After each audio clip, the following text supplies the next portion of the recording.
ಪ್ರತಾಪ್ ಸಿಂಹಗೆ BJP ticket miss. ಗೋಡೆ ಮಧ್ಯೆ ಏನು ಚರ್ಚೆ ಆಗಿದೆ ನನ್ನ ಹೊರಗಡೆ ಹೇಳೋದಕ್ಕೆ ಸಾಧ್ಯ ಇಲ್ಲ. ಸಿಂಹಗೆ ಶುರುವಾಯ್ತ ಡಬಡಬ. ಹೋಗಿ ಸ್ಟೇಷನಲ್ಲಿ ಕೂರಿಸ್ಕೊಂಡಿದ್ದಾರೆ. ನನ್ನನ್ನು ಸಬ್ ಸ್ಟೇಷನ್ ಒಳಗಡೆ ಬೆಳಗಿಂದ ಸಂಜೆವರೆಗೂ ಕೊಳಿಸಿದ್ದಾರೆ. ನನ್ನ ಮೇಲೆ ಕೇಸ್ ಹಾಕಿ ನನ್ನನ್ನು ಟಾರ್ಗೆಟ್ ಮಾಡಿದ್ದಾರೆ. ಸಿಂಹ ಸೇಫ್ ಗೇಮ್ಗೆ ಸಿದ್ದು ಹೆಸರು ಬಳಕೆ. 135 ಸೀಟನ್ನು ಗೆದ್ದಿರುವಂಥ ಕಾಂಗ್ರೆಸ್ಸಿಗೆ ಮುಖ್ಯಮಂತ್ರಿಗಳ ತವರು ಜಿಲ್ಲೆನಲ್ಲಿ ಕ್ಯಾಂಡಿಡೇಟ್ ಹುಡ್ಕಕ್ಕೆ ಆಗ್ತಾ ಇಲ್ಲ ಅಂತಂದ್ರೆ ಅದು ಪ್ರತಾಪ್ ಸಿಂಹನ ಶಕ್ತಿನ ತೋರಿಸುತ್ತೆ. ಸಂಸದ ಪ್ರತಾಪ್ ಸಿಂಹ ಅವರಿಗೆ ಈ ಸಲದ ಬಿಜೆಪಿ ಎಂಪಿ ಟಿಕೆಟ್ ಮಿಸ್ ಆಯ್ತಾ? ಬಿಜೆಪಿಯಲ್ಲಿನ ಬೆಳವಣಿಗೆಗಳನ್ನ ಕಂಡು ಪ್ರತಾಪ್ ಸಿಂಹಗೆ ಶುರುವಾಯ್ತಾ ಪುಕ. ಮೈಸೂರು ಸಂಸದ ಪ್ರತಾಪ್ ಸಿಂಹ ಟಿಕೆಟ್ ಬಗ್ಗೆ ರಾಜ್ಯಾಧ್ಯಕ್ಷ ಬಿವೈ ವಿಜಯೇಂದ್ರ ಕೊಟ್ಟ ಶಾಕಿಂಗ್ ಸ್ಟೇಟ್ಮೆಂಟ್ ಏನು? ಸಿಂಹ ಸೇಫ್ ಗೇಮ್ಗೆ ಸಿಎಂ ಸಿದ್ದು ಮತ್ತು ತಾಯಿ ಚಾಮುಂಡಿ ಹೆಸರು ಬಳಸಿಕೊಳ್ತಿದ್ದಾರಾ? ಅದನ್ನ ಡೀಟೇಲ್ ಆಗಿ ತೋರಿಸ್ತೀವಿ. ಆದ್ರೆ ಅದಕ್ಕಿಂತ ಮೊದಲು ನಮ್ಮ ಚಾನಲ್ ಅನ್ನು ಸಬ್ಸ್ಕ್ರೈಬ್ ಮಾಡ್ಕೊಳ್ಳಿ. ಹಾಗೇನೇ ಪಕ್ಕದಲ್ಲಿರೋ ಬೆಲ್ ಬಟನ್ ಅನ್ನು ಪ್ರೆಸ್ ಮಾಡಿ. ಮೈಸೂರು ಕೊಡಗು ಲೋಕಸಭಾ ಕ್ಷೇತ್ರದ ಟಿಕೆಟ್ ಪಡೆದು ಈ ಸಲ ಹ್ಯಾಟ್ರಿಕ್ ಗೆಲುವು ದಾಖಲಿಸಬೇಕು ಅಂತೇಳಿ ಸಂಸದ ಪ್ರತಾಪ್ ಸಿಂಹ ಕನಸು ಕಂಡಿದ್ದಾರೆ. ಆದ್ರೆ ಆ ಕನಸಿಗೆ ರಾಜ್ಯ ಬಿಜೆಪಿಯ ಕೆಲ ನಾಯಕರು ತಣ್ಣೀರು ಸುರಿಯೋ ಕೆಲಸಕ್ಕೆ ಕೈ ಹಾಕಿದ್ದಾರೆ. ಮೈಸೂರು ಬಿಜೆಪಿಯಲ್ಲಿ ಸಿಂಹಗೆ ಟಿಕೆಟ್ ಕೊಡಬಾರದು ಅಂತೇಳಿ ಕೆಲ ನಾಯಕರು ದಿಲ್ಲಿ ಮಟ್ಟದಲ್ಲಿ ದೂರು ಕೊಟ್ಟಿದ್ದಾರೆ ಅನ್ನೋ ಮಾತುಗಳು ಕೇಳಿ ಬರ್ತಿವೆ. ಇತ್ತ ರಾಜ್ಯ ಬಿಜೆಪಿಯಲ್ಲಿ ಬಿಎಸ್ವೈ ಪುತ್ರ ಬಿವೈ ವಿಜಯೇಂದ್ರ ಶೈನ್ ಆಗಬೇಕು, ಪಕ್ಷದಲ್ಲಿ ಎತ್ತರಕ್ಕೆ ಬೆಳಿಬೇಕು ಅಂದ್ರೆ ಸಂಸದ ಪ್ರತಾಪ್ ಸಿಂಹ ಅವರಿಗೆ ಟಿಕೆಟ್ ಸಿಗಲೇಬಾರದು ಅನ್ನೋ ರಾಜಕೀಯ ವಿಶ್ಲೇಷಣೆಗಳು ಇವೆ.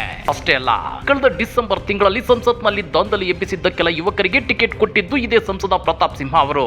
ಆ ಘಟನೆಯಿಂದ ದೇಶದಲ್ಲಿ ಬಿಜೆಪಿ ತಲೆ ತಗ್ಗಿಸುವಂತಾಗಿತ್ತು. ಹೀಗಾಗಿ ಆ ಘಟನೆಯನ್ನೇ ನೆಪ ಮಾಡಿಕೊಂಡು ಸಂಸದ ಪ್ರತಾಪ್ ಸಿಂಹ ಅವರಿಗೆ ಈ ಸಲದ ಎಂಪಿ ಟಿಕೆಟ್ ಕೊಡಲ್ಲ ಎನ್ನಲಾಗ್ತಿದೆ. ದಿಲ್ಲಿ ಮಟ್ಟದಲ್ಲಿ ನಡೆಯುತ್ತಿರೋ ಬಿಜೆಪಿ ಸಭೆಯಲ್ಲಿ ಮೈಸೂರು ಕೊಡಗು ಲೋಕಸಭಾ ಕ್ಷೇತ್ರದ ಟಿಕೆಟ್ ಬಗ್ಗೆ ಭಾರಿ ಚರ್ಚೆಗಳು ಆಗ್ತಾ ಇವೆ. ಬಿಜೆಪಿ ಹೈಕಮಾಂಡ್ ಮೈಸೂರಿನಲ್ಲಿ ಈ ಬಾರಿ ಯದುವೀರ್ ಒಡೆಯರ್ ಅವರನ್ನ ಕಣಕ್ಕಿಳಿಸುವ ಸಾಧ್ಯತೆ ಇದೆ. ಆ ಮೂಲಕ ಸಂಸದ ಪ್ರತಾಪ್ ಸಿಂಹ ಅವರಿಗೆ ಟಿಕೆಟ್ ಸಿಗೋದು ಅನುಮಾನ ಎನ್ನಲಾಗ್ತಿದೆ. ಈ ಬಗ್ಗೆ ರಾಜ್ಯಾಧ್ಯಕ್ಷ ಬಿವೈ ವಿಜಯೇಂದ್ರ ಮಾತನಾಡಿ, 4 ಗೋಡೆಗಳ ಮಧ್ಯೆ ಚರ್ಚೆ ಆಗಿರೋದನ್ನ ನಾನು ಹೇಳಲ್ಲ, ಆದ್ರೆ 28 ಕ್ಷೇತ್ರಗಳಿಗೆ ಉತ್ತಮ ಅಭ್ಯರ್ಥಿ ಕೊಡುತ್ತೇವೆ ಅಂತ ಹೇಳಿದ್ದಾರೆ. ಗೋಡೆ ಮಧ್ಯೆ ಏನು ಚರ್ಚೆ ಆಗಿದೆ ನನ್ನ ಹೊರಗಡೆ ಹೇಳೋದಕ್ಕೆ ಸಾಧ್ಯ ಇಲ್ಲ. ಆದರೆ ಉತ್ತಮ ಗೆಲ್ತಕ್ಕಂಥ ಅಭ್ಯರ್ಥಿಗಳನ್ನ ಈ ಬಾರಿ ಎಲ್ಲ 28 ಕ್ಷೇತ್ರಗಳು ಕೊಡ್ತಾರೆ. ಬಿವೈ ವಿಜಯೇಂದ್ರ ಅವರ ಈ ಮಾತುಗಳಿಂದ ಹತಾಶೆಗೊಂಡಿರೋ ಸಂಸದ ಪ್ರತಾಪ್ ಸಿಂಹ, ನನ್ನ ಕಾಯಲು ಬೆಟ್ಟದ ಮೇಲೆ ತಾಯಿ ಇದ್ದಾಳೆ, ಚಾಮುಂಡಿ ನನ್ನ ಕೈ ಬಿಡಲ್ಲ ಅಂತ ಹೇಳಿದ್ದಾರೆ.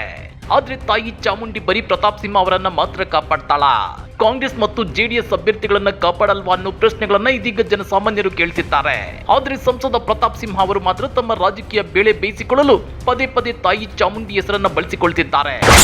ಕೇಳ್ಕೊಂಡೇ ಬಂದಿದ್ದು, ಪಕ್ಷ ನನ್ನ ಮೇಲೆ ಎಲ್ಲಿವರೆಗೂ ವಿಶ್ವಾಸ ಇಟ್ಟಿರ್ತದೆ, ಪಕ್ಷದ ಜೊತೆಗೆ ಎಲ್ಲಿವರೆಗೂ ಜನ ನನ್ನ ಮೇಲೆ ವಿಶ್ವಾಸ ಇರ್ತದೆ. ಪಕ್ಷ ವಿಶ್ವಾಸ ಇಟ್ಟು ಜನನೂ ಕೈ ಕೊಡಬಾರ್ದಲ್ವಾ?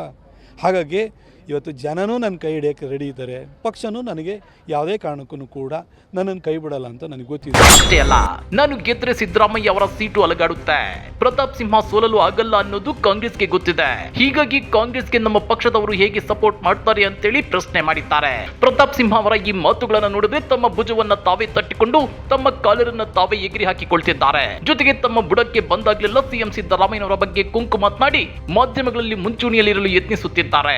135 ಸೀಟನ್ನು ಗೆದ್ದಿರುವಂಥ ಕಾಂಗ್ರೆಸ್ಸಿಗೆ ಮುಖ್ಯಮಂತ್ರಿಗಳ ತವರು ಜಿಲ್ಲೆನಲ್ಲಿ ಕ್ಯಾಂಡಿಡೇಟ್ ಹುಡ್ಕಕ್ಕೆ ಆಗ್ತಾ ಇಲ್ಲ ಅಂತಂದ್ರೆ ಅದು ಪ್ರತಾಪ್ ಸಿಂಹನ ಶಕ್ತಿನ ತೋರಿಸುತ್ತೆ. ಹಾಗಾಗಿ ಖಂಡಿತ ನನ್ನ ಕೈ ಹಿಡಿತಾರೆ. ಇನ್ನು ಕಾಂಗ್ರೆಸ್ ನಾಯಕರು ಮಾತ್ರ ಈ ಸಲ ಮೈಸೂರು ಕೊಡಗು ಲೋಕಸಭಾ ಕ್ಷೇತ್ರವನ್ನ ತುಂಬಾ ಪ್ರತಿಷ್ಠೆಯಾಗಿ ತಗೊಂಡಿದ್ದಾರೆ. ಅದರಲ್ಲೂ ಸಿಎಂ ಸಿದ್ದರಾಮಯ್ಯ ತಮ್ಮ ತವರು ಕ್ಷೇತ್ರವನ್ನ ಬಿಟ್ಟು ಕೊಡ್ಲೇಬಾರದು ಅಂತೇಳಿ ಶಪಥ ತೊಟ್ಟಿದ್ದಾರೆ. ಈ ಸಲ ಪ್ರತಾಪ್ ಸಿಂಹಗೆ ಟಿಕೆಟ್ ಸಿಗಲ್ಲ, ಒಂದೊಮ್ಮೆ ಸಿಕ್ಕರೆ ಅವರಿಗೆ ಸೋಲಿನ ರುಚಿ ತೋರಿಸೋದು ಶತಸಿದ್ಧ ಅಂತೇಳಿ ಪಣ ತೊಟ್ಟಿದ್ದಾರೆ. ಹಾಗಾದ್ರೆ ಸಂಸದ ಪ್ರತಾಪ್ ಸಿಂಹ ಅವರಿಗೆ ಈ ಸಲದ ಬಿಜೆಪಿ ಟಿಕೆಟ್ ಸಿಗುತ್ತಾ? ಸಿಕ್ಕರು ಅವರು ಮತ್ತೆ ಗೆದ್ದು ಬರ್ತಾರಾ? ಪದೇ ಪ್ರತಾಪ್ ಸಿಂಹ ತಾಯಿ ಚಾಮುಂಡಿ ಮತ್ತು ಸಿಎಂ ಸಿದ್ದರಾಮಯ್ಯನವರ ಹೆಸರುಗಳನ್ನ ಬಳಸಿಕೊಂಡು ಮಾತನಾಡ್ತಾ ಇರೋದ್ರ ಬಗ್ಗೆ ನೀವೇನಂತೀರಾ? ಕಮೆಂಟ್ ಮಾಡಿ, ವಿಡಿಯೋ ಲೈಕ್ ಮಾಡಿ, ಶೇರ್ ಮಾಡಿ. ಇಂಥ ಮತ್ತಷ್ಟು ರೋಚಕ ರಾಜಕೀಯ ಸುದ್ದಿಗಳನ್ನ ಮಿಸ್ ಮಾಡದೆ ನೋಡಬೇಕು ಅಂದ್ರೆ ನಮ್ಮ ಯೂಟ್ಯೂಬ್ ಚಾನಲ್ ಅನ್ನ ಸಬ್ಸ್ಕ್ರೈಬ್ ಮಾಡ್ಕೊಳ್ಳಿ.